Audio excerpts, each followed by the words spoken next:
नमस्कार दोस्तों, मैं लाल बहादुर आपका अपने चैनल बहादुर सर ऑनलाइन क्लासेस में आपका स्वागत करता हूं। दोस्तों चलिए देखते हैं आज हम शंकु के बारे में। ये सब आपके टीचर एग्जाम में, रेलवे में, मैक्सिमम सब एग्जाम में ये सब क्वेश्चन पूछते हैं इस तरह के। तो हम बेसिक आपको जानकारी दे देना चाहते हैं कि इसमें क्या क्या कैसे कैसे क्वेश्चन है, कैसे फार्मूले पर सवाल बनते हैं। चलिए देखते हैं शंकु पर आधारित सूत्र कौन कौन से शंकु पर आधारित सूत्र है, उसको ध्यान में रखते हैं। पहले शंकु होता कैसा है, इस तरह का आकृति जो होता है वो हमारा होता है शंकु। और शंकु का जो आधार होता है वो आधार हमारा वृत्ताकार होता है। आधार कैसा होता है? वृत्ताकार। अब वृत्त का तुम्हें पता है, अगर वृत्ताकार कोई चीज होगी, अगर उसका परिमाप पूछेगा वृत्ताकार में, अगर परिमाप क्या होता है, परिमाप क्या होता है 2πr। अगर वृत्ताकार का क्षेत्रफल पूछेगा, एरिया निकालने के लिए कह देगा, तो एरिया क्या होता है πr²। दो ही चीज होता है, परिमाप और एरिया। ये वृत्ताकार हो गया, इसका आधार वृत्ताकार होता है। और इसके सेंटर से जो इसकी होगी ये ऊंचाई होगी, हाइट होगी, और ये इसकी जो होगी तिरछी ऊंचाई या तिरछी लंबाई होगी। ठीक है, तो तिरछी लंबाई को हम लोग यस से दिखाते हैं, उसकी ऊंचाई को यस से, और यह जो सेंटर से इसका दूरी है ये हमारा वृत्त की त्रिज्या है आर है। ठीक है, और पूरा व्यास दे देगा तो उसका आधा कर देंगे। व्यास अगर दे देगा तो व्यास बराबर 2r होता है। ठीक है, पूरा व्यास दे देगा तो उसका आधा करके हम त्रिज्या निकाल लेंगे। यही सब चीजें आपको पूछेगा। तो वृत्त आप समझ गए, यल क्या है तिरछी ऊंचाई या लंबाई, एच क्या है ऊंचाई उसकी, आधार से ऊंचाई, और आर क्या है त्रिज्या उसका। ठीक है, चलिए तो अगर शंकु का आयतन निकालने के लिए पूछ देगा तो शंकु का आयतन बराबर होता है 1/3πr²h। लेकिन अगर वक्र पृष्ठ पूछ देगा, वक्र पृष्ठ शंकु का वक्र पृष्ठ बताइए, तो वक्र पृष्ठ क्या होता है πrl। लेकिन अगर उसका संपूर्ण पृष्ठ पूछ देगा, शंकु का संपूर्ण पृष्ठ क्या होता है, तो πrl + πr²। अगर इसमें से πr कॉमन ले लेंगे तो πr कॉमन हो जाएगा l + r। फॉर्मूला डायरेक्ट क्या लगा सकते हैं, πr कोष्ठक में l + r। अगर उसके आधार का क्षेत्रफल पूछ ले, बताइए शंकु के आधार का क्षेत्रफल क्या होगा, तो हमने क्या बताया आधार क्या होता है वृत्ताकार, और वृत्त का अगर क्षेत्रफल निकाला जाए तो क्या होता है πr²। अगर इसकी तिरछी ऊंचाई पूछ ले, बताइए इसकी तिरछी ऊंचाई क्या होगी, तिरछी ऊंचाई की लंबाई क्या होगी, या तिरछी ऊंचाई क्या होगी, तो तिरछी ऊंचाई l बराबर होता है √r² + h²। इस फार्मूले से सहायता से हम निकाल सकते हैं। चलिए कुछ सवाल के माध्यम से समझने का प्रयास करते हैं कि कैसे कैसे वह सवाल पूछता है। ठीक है, चलिए मान लीजिए आपसे पूछ ले,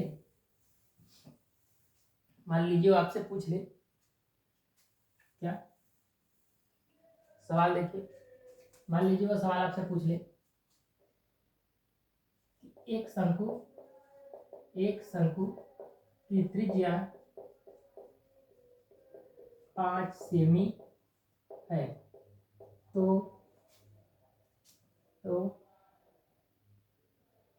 उसका आयतन बताओ, तो उसका आयतन बताओ, जबकि ऊंचाई 3 सेमी हो। ठीक है, करेक्ट, शंकु की त्रिज्या कितनी है 5 सेमी है, और उसका आयतन पूछ रहा है बताने के लिए, और कह रहा ऊंचाई कितनी है 3 सेमी। ठीक है, और आयतन पूछ रहा है, जो पूछे उसका फार्मूला लगाओ। इसमें आयतन पूछा है तो आयतन का फार्मूला लगाएंगे। आयतन बराबर क्या होता है πr²h।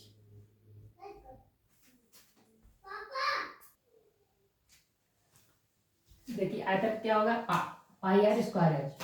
यहाँ रख देंगे पाई, आर का मान कितना दिया है, त्रिज्या दिया है 5, तो हो जाएगा 5 का स्क्वायर इंटू एच कितना दिया है, हाइट कितनी दी है 3, पाई 5 के स्क्वायर हो जाएगा 25 गुणे 3, 25 या 75 पाई। ये आपका आयतन हो जाएगा दोस्तों। इसी तरह अगर वो पूछ ले कि बताइए एक शंकु की त्रिज्या, मान लीजिए वो बदल दे, एक शंकु की त्रिज्या मान लीजिए 10 सेमी दे दे, और उसकी जो है तिरछी ऊंचाई दे दे, उसका वक्र पृष्ठ पूछ ले, उसका वक्र पृष्ठ बताओ, और तिरछी ऊंचाई दे दे 7 सेमी। देखिए दूसरा सवाल देखिए, कि एक शंकु जिसकी त्रिज्या 10 सेंटीमीटर है तो उसका वक्रपृष्ठ बताओ। यदि तिरछी ऊंचाई जबकि तिरछी ऊंचाई यदि तिरछी ऊंचाई 7 सेमी है तो वक्रपृष्ठ पूछ रहा है।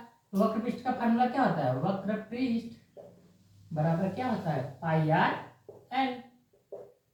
ठीक है, तो पाई आर का मान दिया है गुणे 10, एल का मान तिरछी ऊंचाई दिया है 7, हो जाएगा 70 पाई। ठीक है, या पाई का मान 22/7 या 3/4 रख लो, रख के गुणा कर दो, जो आ जाएगा हमारा उत्तर हो जाएगा। ठीक है, इसी तरह मान लीजिए वो एक सवाल दे दे और कहे, ठीक है, तीसरा सवाल, एक शंकु की त्रिज्या 7 सेमी तथा तिरछी ऊंचाई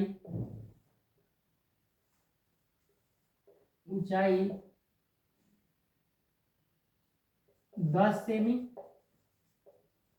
है तो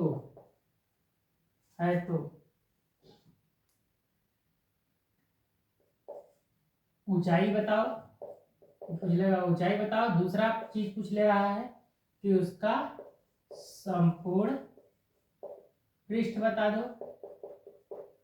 और वो मान लीजिए पूछ ले तीसरा आधार का क्षेत्रफल। 3 चीजों आपसे पूछ रहा है। एक शंकु की त्रिज्या दे दिया है 7 सेंटीमीटर, उसकी तिरछी ऊंचाई दे दिया है 10 सेंटीमीटर, तो कह रहा है उसकी ऊंचाई बताओ, आधार से ऊंचाई बताओ, संपूर्ण पृष्ठ का क्षेत्रफल बता दो और आधार का भी क्षेत्रफल बता दो। ठीक है, चलिए तो देखिए ऊंचाई के लिए फार्मूला क्या होता है? ऊंचाई निकालना है, यल बराबर हम जानते हैं कौड़ी में क्या होता है? r² + h²। ठीक है, यल का मान दे दिया है, कितना दे दिया है? 10 √ r का मान दे दिया है 7 का स्क्वायर प्लस h के स्क्वायर। अब h का मान तो निकल जाएगा, दोनों तरफ का वर्ग कर दो, दोनों तरफ का वर्ग करेंगे तो ये हो जाएगा 100, ये वर्ग कड़ी से निकल जाएगा, दोनों तरफ का वर्ग करो, इधर कड़ी हो जाएगा इसके स्क्वायर, ये इधर चला जाएगा, 100 - 7 का स्क्वायर हो जाएगा 49, इधर आएगा तो माइनस h² बराबर कितना बचेगा? आ जाएगा 51, h बराबर रूट में 51, रूट में कितना आ जाएगा? 51, 51 कड़ी में, ये हो गया इसका h का मान। पहला प्रश्न का उत्तर हो गया। दूसरे प्रश्न को कह रहा है संपूर्ण पृष्ठ बता दो, कि हमको संपूर्ण पृष्ठ बता दो। पहला लगा लेंगे इस तरह, तो संपूर्ण अगर पृष्ठ पूछ रहा है तो संपूर्ण पृष्ठ का क्या होगा फार्मूला? संपूर्ण पृष्ठ बराबर फार्मूला क्या था? पाई आर कोष्टक में यल प्लस आर, पाई आर कोष्टक में यल प्लस आर।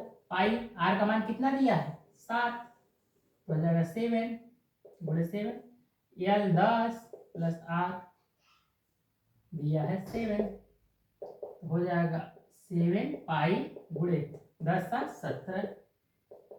17 और इसका 7 का गुणा कर लो, 17 7 119 पाई, इतना आ गया, ये हमारा संपूर्ण पृष्ठ आ गया।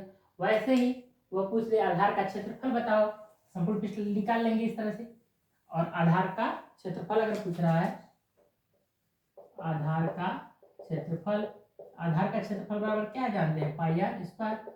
पाई आर का मान कितना दिया है? 7 का स्क्वायर, तो 7 का स्क्वायर कितना हो जाएगा? 49 पाई, ये हमारा आधार का क्षेत्रफल हो जाएगा। इसी तरह वो तमाम क्वेश्चन इधर उधर बना के वो देगा। ठीक है, और उसको आप अपने थोड़ा दिमाग को ठंडे दिमाग से सोचेंगे तो उसका उत्तर आप आराम से निकाल लेंगे। ठीक है, चलिए मिलते हैं जल्द आपको हम अपने अगले वीडियो में। धन्यवाद।